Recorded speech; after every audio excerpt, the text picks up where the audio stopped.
Well, good morning, Algebra 1 students. Mr. Granillo here. It is Monday. What is it, August 5th? August 6th, 2020. And we are ready to start the second half of this chapter on graphing quadratics. I want to just review what we've done so far so that hopefully we can take the next step in our graphing process. So we started off with f of x equals x squared, right? And that's just a parabola with the vertex at 0, 0. Okay. The vertex, the axis of symmetry, all very important. Now, the y-intercept happens to be 0, 0 also, but don't forget there's symmetry. If there's a point right here on the graph, if we go across the same distance through the axis of symmetry, we're going to find a point equal to that. Okay. Now, we also graphed things that had something in front, like maybe a 3x squared.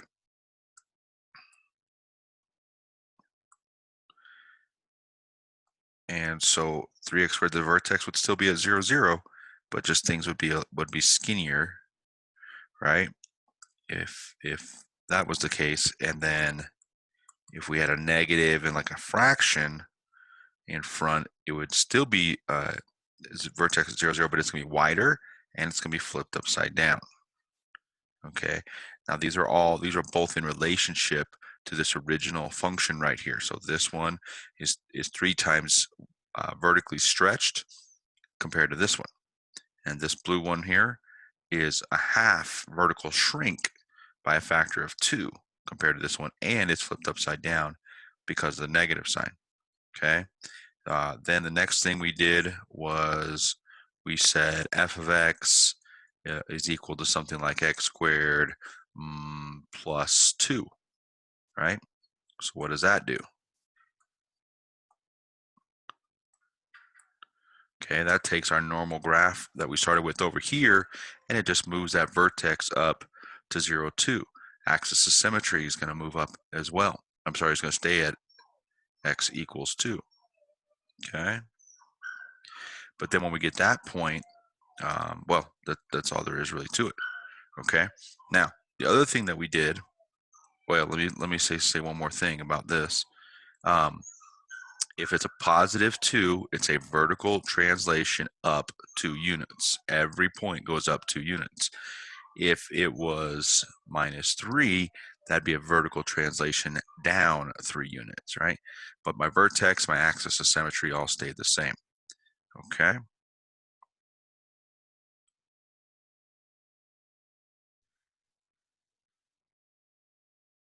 Okay. Now let's kind of go back and just look at a couple of other things. If we know that a graph has a vertex here at -3, -3, right? And we know its y-intercept is 2, right?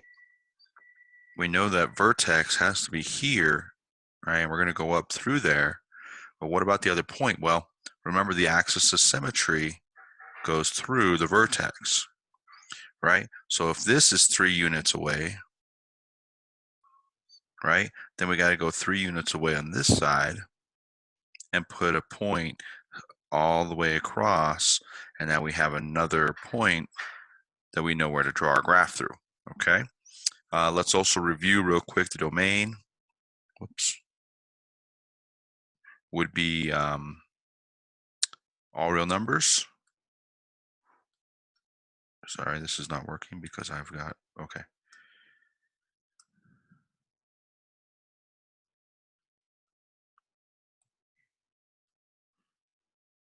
I don't know what happened to my pen.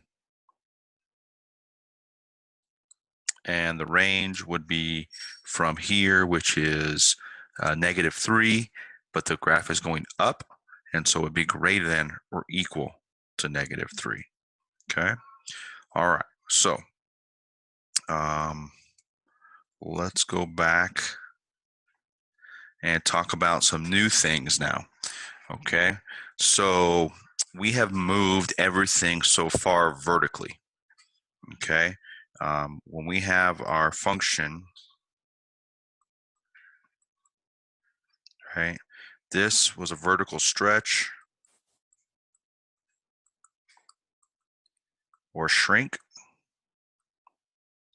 Wow, let me try that again. Vertical stretch or shrink, right? And this was a vertical translation up or down, right? Depending on if it's positive or negative. So both those things affect the graph up and down, right? But what about left and right? Okay, well, we're going to change the way our equation looks a little bit. Okay, we're still going to have an a there, but now we're going to have a number inside the parentheses that's going to be squared. Remember, this used to look like ax squared, but now instead of just an x by itself, we're going to have x minus h. Okay, and that h right there, that is going to be a horizontal translation. Okay, or a horizontal shift, right? It's going to slide the graph left and right. Okay, so let's take a look at an example. If we have just something like f of x is equal to 1/2 x minus 4 squared, okay, let's look at what that graph might look like and talk about where the vertex is, because that's the important part.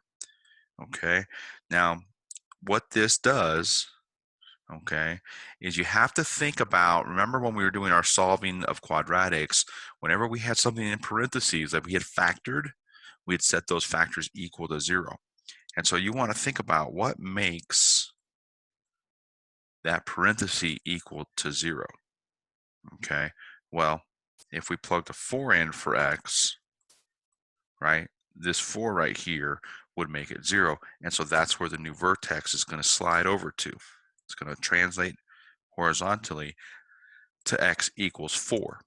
Okay, so my new vertex is at 4, 0.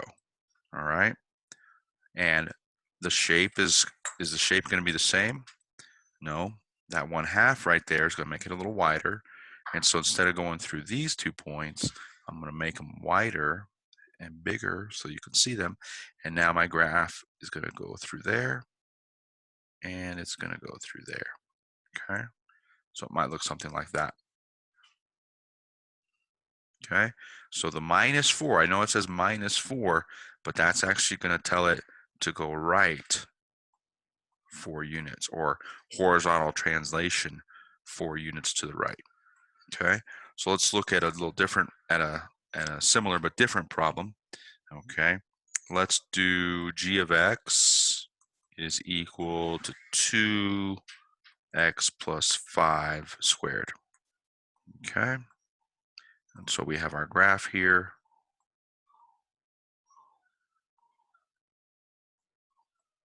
And give me a moment. Okay, so let's talk about what does the 2 do. Well, the 2 is going to be a vertical stretch, right, by a factor of 2. But what about this? What's that plus 5 going to do? Well, what would make the inside equal to 0? Well, a -5 would, right? So let's go over here, and that's where our new vertex is going to be. Okay, the vertex is going to be there at -5, 0. And so what about the 2? Now, normally we'd go up 1 here and up 1 over here, and that'd be fine. But now we're going to go up to 2. And here's my axis of symmetry. So notice these distances are the same. And so I'm going to go up through there, and I'm going to go up through there. A little bit narrower than our normal graph, right? But that's the basic idea. Okay, let's do a new one. And let's see, let me draw my graph first.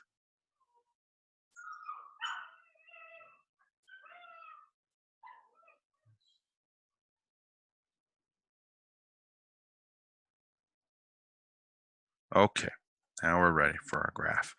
Okay, so let's do what y equals, or f of x equals negative x minus 2 squared. Okay, so our normal vertex is at 0, 0, but now where's it going to move to?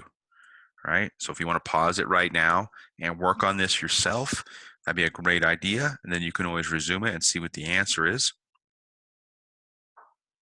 Okay, but the vertex is now going to be moved over because 2 would make that equal to 0. So it's going to be moved over to the right 2. Okay, now what about the negative sign? What's that negative sign going to do?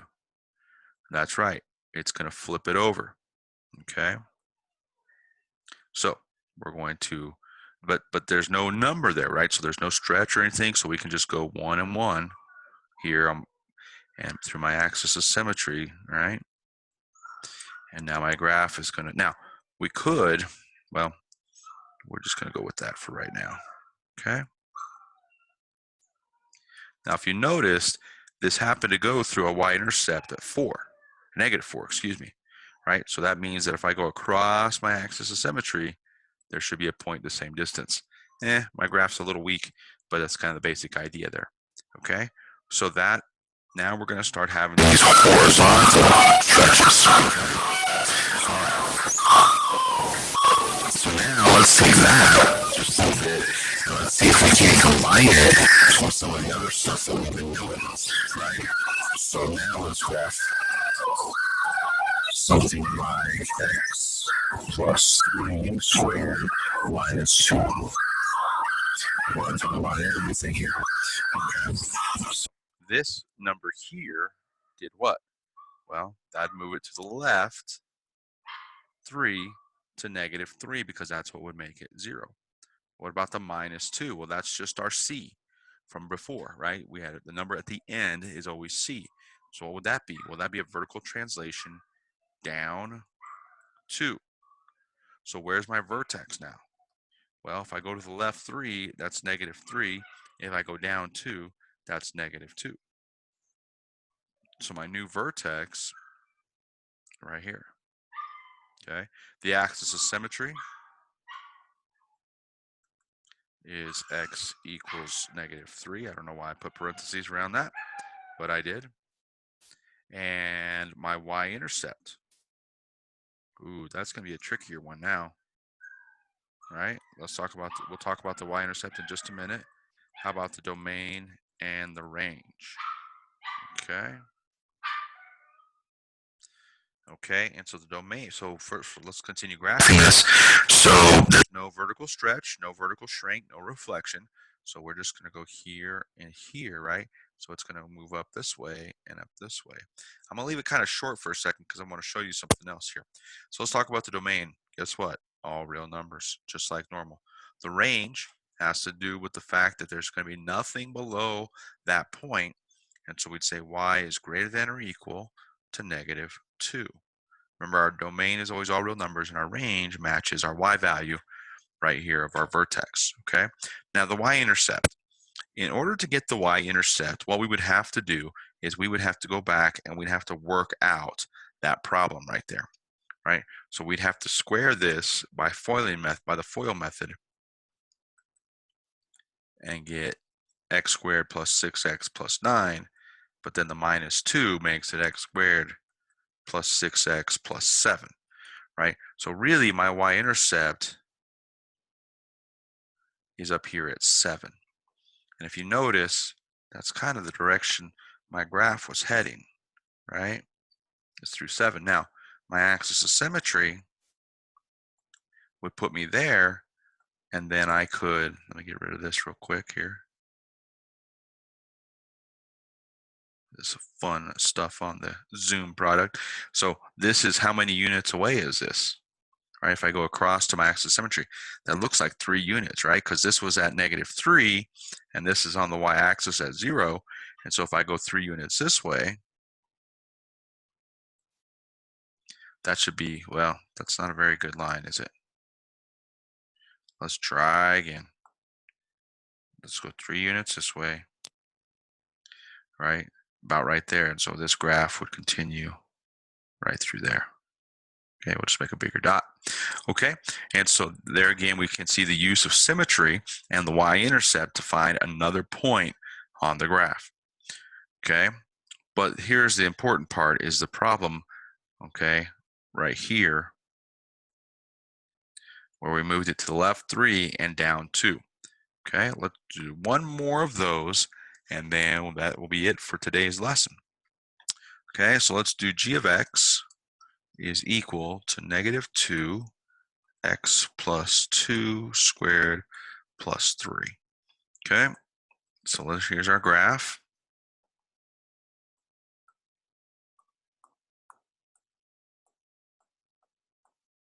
Now, some of you may have figured out a little trick for the y-intercept, but we'll see. Okay, so let's label all the little different things that this particular graph has, starting from the left and moving our way to the right. Well, it's got a negative sign. All right, so we got to start there. It's a reflection, right? It's got a 2 being multiplied, right?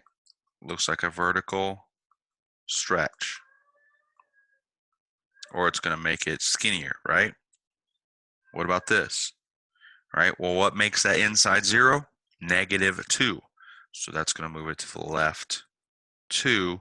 And then finally, the plus 3 is going to be a vertical translation up 3. So those are all the different things that are happening now there. We want to start with the vertex though, always, right? And these two numbers here give me the vertex. So I'm going to go to the left 2 and up 3. So right about there, that's my vertex. To the left 2 and up 3. Okay, also my axis of symmetry. Okay, now I have to reflect it, which means it's going to go upside down, and I got to do a vertical stretch by a factor of 2. So instead of going through these points, right, I'm going to go double that here and here, and it's upside down, right? So, okay, and so that's what our graph would look like. Our domain would be all real numbers. Our range would be, here's my kind of break for my y value. So I'd say y now is less than or equal to the y value of the vertex, which is negative 3. Okay, and so that's going to be our lesson today on 8.4, graphing quadratics that now have a horizontal shift as well as a vertical shift. So now we're really getting into some good stuff. Okay, all right, stay tuned for the next lesson and good luck on this one.